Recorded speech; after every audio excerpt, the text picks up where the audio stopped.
this is our NBC Life podcast team, and we're proud and excited to participate in the first Infinite Strength annual Metastatic Breast Cancer Conference.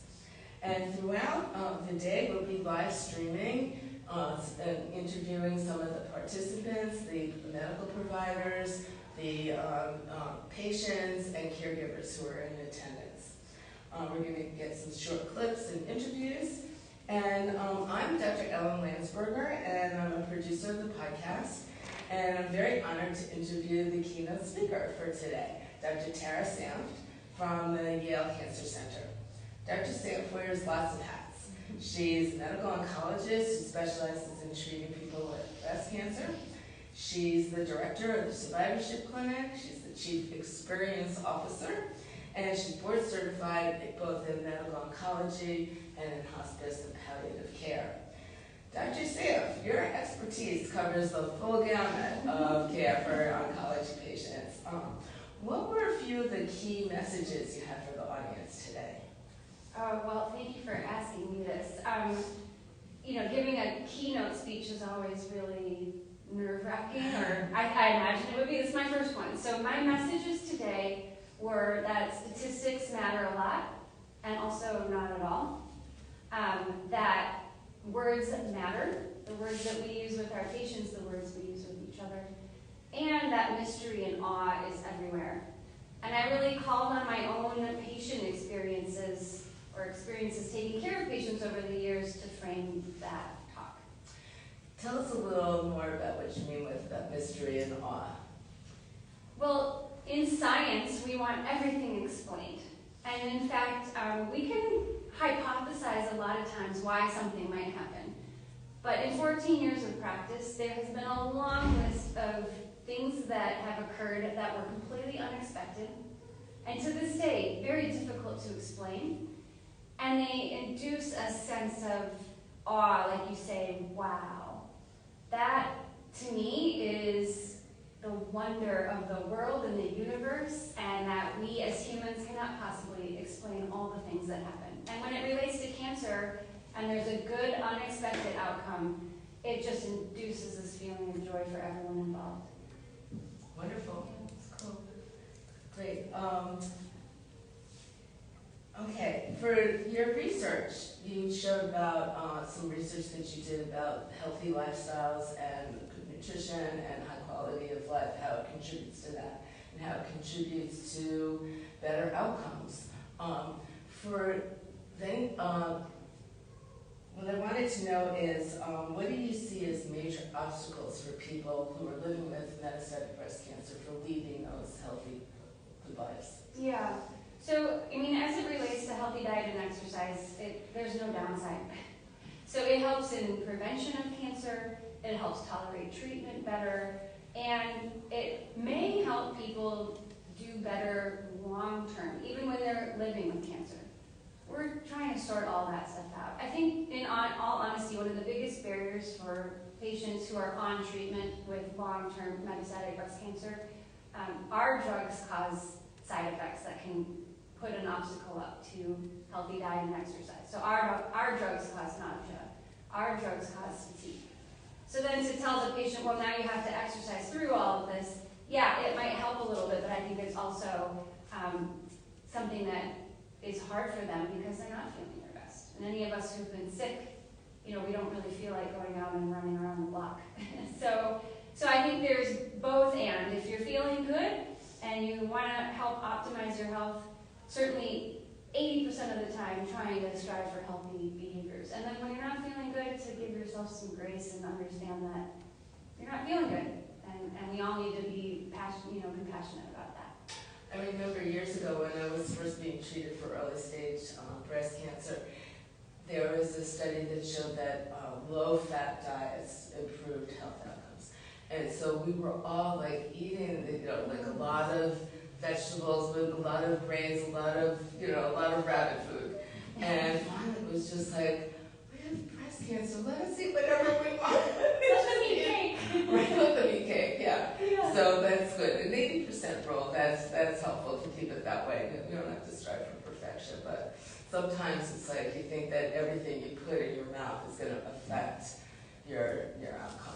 I'm so glad you're saying that. Yeah, because sometimes people will get these messages like sugar feeds cancer, Right. and then so every time their patient looks at the ingredients, and of course there's sugar and everything, she feels so defeated already. And I've had patients where they've cut everything out, they've lost so much weight, and it's almost unhealthy. They get the hair and everything, and because they're afraid. So we really try to dispel that fear of food and focus on the pattern. And your body feels good when you're eating healthfully, generally, you know. And so the idea is just to try to fuel your body with the things that it wants most. Yeah, ice cream's fun. And ice cream every day. Oh, good. Ice cream every day. One thing that interested me is I know that you do some work in hospice and palliative care. Yeah. How do you integrate that into your practice? Yeah, thanks for that question. I think my training in hospice and palliative care really helped me understand early on that it's about treating the entire patient. So the disease treatment is extremely important, and we need scientists that just laser focus in on the drug and getting it into people. But as a clinician, to me, every single patient is different coming in the door, and my hospice and palliative medicine training really helped me understand that, from symptom management to goals of care conversations. And so I integrate that in my active breast cancer clinic, and I integrate it in survivorship, because really it's palliative care for patients who are right now without cancer, most of the time. But the truth is, we all need to think about advanced care planning and what we would want if something bad happened, and then maximizing our health. So I think it applies to just the human condition. I think the palliative care for those of us with metastatic disease, it sometimes has like a frightening connotation. It's really thought of really as end-of-life care. Yeah. It doesn't have to be that way. Can you explain that to the audience? Yeah, it certainly doesn't have to be that way. In fact, if palliative care is adopted early on in an advanced cancer or a metastatic cancer diagnosis, there's been several studies that have suggested it helps people live longer. And who wouldn't want that? So the idea is that the palliative care specialists, they focus on that non-disease profile. So how are you doing symptomatically? How's your pain? How's your emotional health, your spiritual health, you know, your family, you know, the things outside of the disease. And so to me, it's a no-brainer that people would do better if they have several teams thinking about their whole personhood. Yeah, so I don't think it's something to be afraid of. Hospice is a program, right, that our country is an insurance benefit that happens when anti-cancer treatment is no longer going to be effective. That's a more serious conversation, and that has to do with what are the goals in the last period of life. Most patients don't qualify for that until the very end. So palliative care, the whole spectrum, hospice, you know, at the end to help people go through that last bit the way that they would want to and not die a painful death in an intensive care unit, for instance. That's really important. I think that that kind of work really enhances care for people more than just being concerned. That's the idea. You know, I think we have a ways to go to really have enough palliative care specialists. There's a growing number of us who are both oncology and palliative care certified, so we incorporate that into everything we do. But there's the whole teams, and I think our world needs to value both equally and make sure that they're resourced to be alongside every single patient, not just the sickest or the ones closest to the end of their life. That's aspirational too. That's great. If we want to make a difference in outcomes, we would invest there. You know? Definitely. That's my opinion. Yeah. Yeah. Okay, we need your voice out there even more. People listen to you more than me. Great. On a different note, tell us your experience with the organization Infinite Strength, that you get involved and. Oh, well, I've known Roberta Lombardi, the founder, for many years. She had gone through her own treatment. I think she's very public about that at Yale Cancer Center. And you know, the thing about her is that she got a spark and she ran with it. And so I've known her in this capacity in Infinite Strength longer than I knew her as a patient. And she's just tireless. Really, truly. I've been to many of her events, and she is there from start to finish, and she is just working so hard to get patients who need the resources that Infinite Strength offers into their hands. And while they're a national organization now, they do a lot for our patients locally. It's boots on the ground. So the money that Infinite Strength raises goes directly to the patients that need it. I think that's really important, and that's why so many of us really admire what Roberta's done, and we're here to try to help out and let more people know about the organization.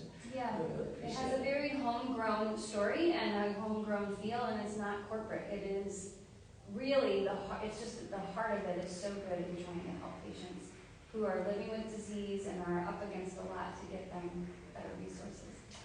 Well, we really appreciate all you've done, both for the organization, for helping all of us and so many patients, and we thank you for setting the bar really high for today, and for the participants, and it was a pleasure to meet you. Thank you so much.